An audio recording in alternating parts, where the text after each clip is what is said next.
Welcome to Thriving Tribesmen. My name is Kuri, your host, and I'm excited to be making this episode. So, I've been teaching a lot of concepts over the period of time, and there's one concept I've been teaching, and it's a lot of reignited men is hinged upon this, and it's something that I've been teaching, but I not found a scientific backing on it.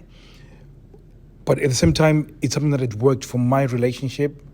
So therefore, I started teaching other people instead of working for their relationships.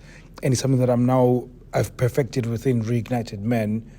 But at the same time, I didn't know if there was some sort of research that has been put to it.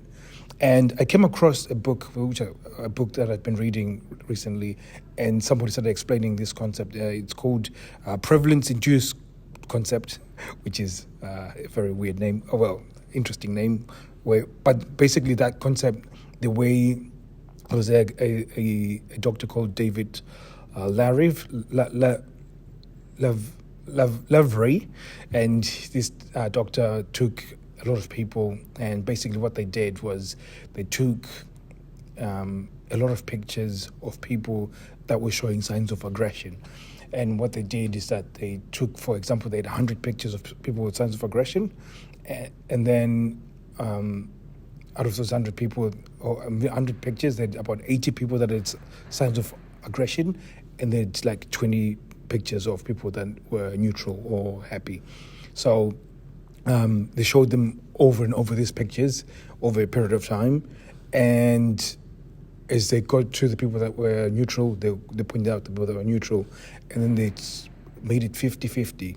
And then again, they did the same thing, but they discovered that because they'd seen the aggression, or at least the pictures of aggression, some of that started spilling over into the 50% of the ones that were neutral.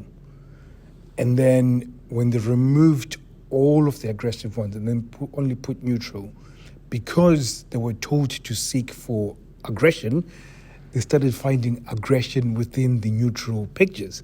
So basically what that did was that their mind was programmed to look for something, and therefore it made that thing that they were looking for normal.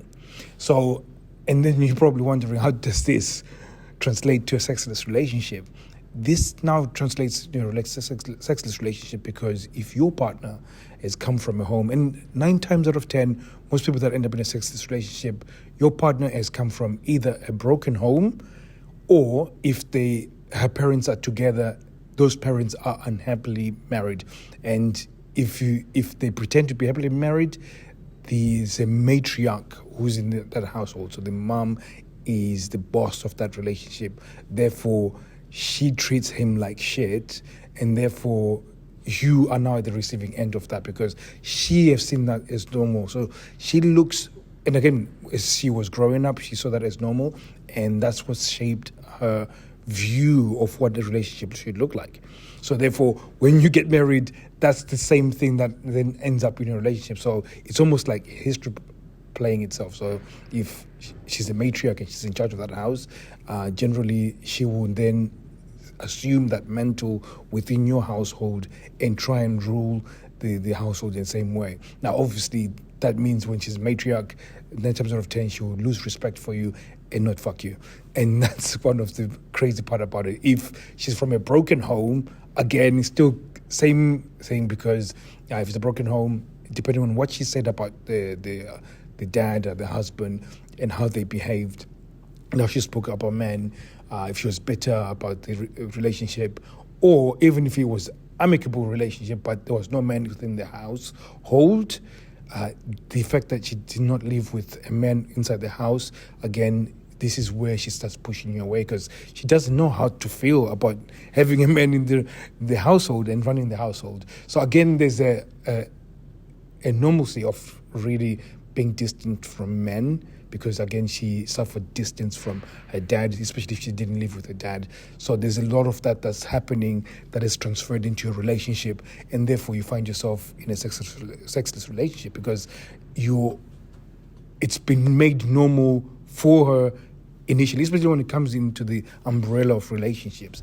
So again, this is I think I've been talking about this in a way that is not as detailed as this, that your partner has seen what she thinks is normal in terms of what a relationship is, and in terms of investment of a relationship, it's been lowered because she thinks what relationships are, or at least the relationships that she's had previously before she got in to your life and you started trying to build a future together. The standards have been very low, and they've been set very low. So, for example, like I said, if she suffered divorce, she only lived with the mom, and the mom was the only caregiver. And even though she saw her dad frequently, the fact that there was no man in the house, that is a blueprint that then, again, when you now start living with her, it becomes a thing that becomes a barrier, and it's something that you now have to deal with because it brings up all sorts of weird insecurities and all sorts of weird challenges within your relationship, which you have to solve, which you have to either probably work with as well, because there's ways around it. And some of the guys within Reignited Men, we've shown them how to work with something like that. And then what if there is a man in the house, and what if he's the wimp and the woman is the leader, and she's lost respect for him? Again, that changes the dynamic within your relationship, because again, she feels that she needs to lead. She's already seen how a relationship should look like, so she's going to try and replicate, because that's the only relationship she knows.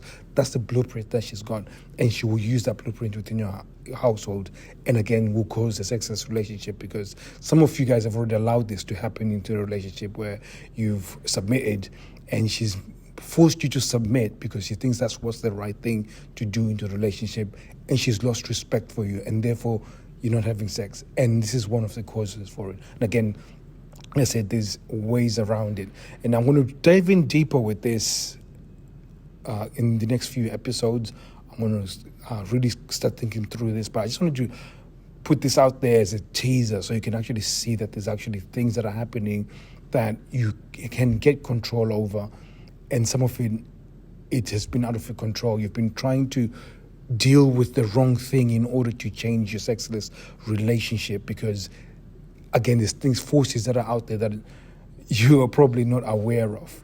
And this is what some of the things that you're fighting against. And it becomes very important when, especially in our coaching program, when we talk about this, we talk about it in a way that we work with it. Because some of it, you're never going to change it, but you can work with it in order to create seduction. You work with it to create connection.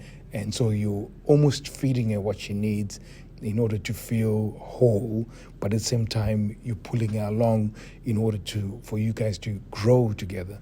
So it's amazing stuff that I thought I would just share with you guys. Hopefully next few episodes, again, if you want to hear more about this stuff, go to thriving_tribesmen on our Instagram and just talk about this. So if you want me to make an episode more about this, because I want you guys to start driving the way we do our content. So if I bring up a concept like this, instead of me diving deep and then doing more research and really trying to get you this content, it saves me time to actually research on stuff that you guys actually need. So if this is something that you're interested in and you want to hear more about this and how to implement the ideas that we do in the Reignited Men in order to change this, go to thriving_tribesmen and then just write a message and say, and listen to your episode about prevalent induced concept, and I just want you to make more content around that, and then I will do. So thank you very much for listening. I'll be seeing you guys soon. Take care.